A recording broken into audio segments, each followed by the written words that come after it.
And one of the most remarkable stories, ya ikhwani, I have heard with this regards, is a story of a woman who lives in the city of Mansoura in Egypt. A lady who said that I came from a very poor family, and her husband was absent for one reason or another. And she said, my daughter became very ill on one particular evening, and she began to fever like never before. And I could do nothing for her. I have no money for food. We spent that evening hungry, let alone buy her medication.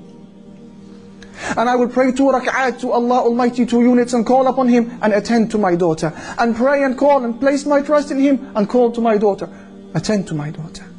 And the hours would pass. It was now midnight, 12 o'clock, 1 o'clock in the morning. Then they hear a knock on the door.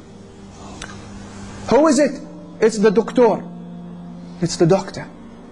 So the lady, she puts on her hijab. She opens the door. Assalamu alaikum. Wa alaikum assalam. Where is the girl? He says.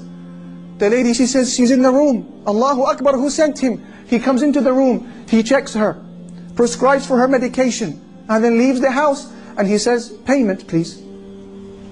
Payment. And the woman began to cry. She said, doctor, I don't have anything to pay you with. He said, what do you mean? How rude of you. You should be ashamed of yourself. Don't you have any shyness? You call me in this late hour of the night to attend to your daughter, and you know you have no wealth to pay me. She said, doctor, wallahi, I didn't call you. I don't even have enough money to buy a phone. We haven't even eaten this evening. He said to her, what do you mean you didn't call me? Is this not door number such and such? She said, no, that's the door next door.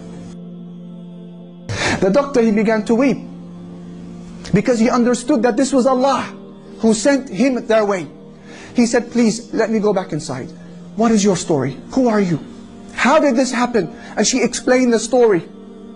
He understood. So he bought them food for that evening. And he went and he purchased and delivered the medication himself. And he gave her a monthly wage as well. مَنْ ذَا الَّذِي سَأَلَ اللَّهَ فَلَمْ يُعْطِهِ وَمَنْ ذَا الَّذِي دَعَى اللَّهَ فَلَمْ يُجِبْهِ وَمَنْ ذَا الَّذِي تَوَكَّلَ عَلَيْهِ فَلَمْ يَكْفِهِ أَلَيْسَ اللَّهُ بِكَافٍ عَبْدَهُ بَلَى وَرَبِّهِ. And I'm sure that if I ask any one of these brothers to mention a similar story, you could. When you needed Allah, you had nobody to ask but Him, and you were given.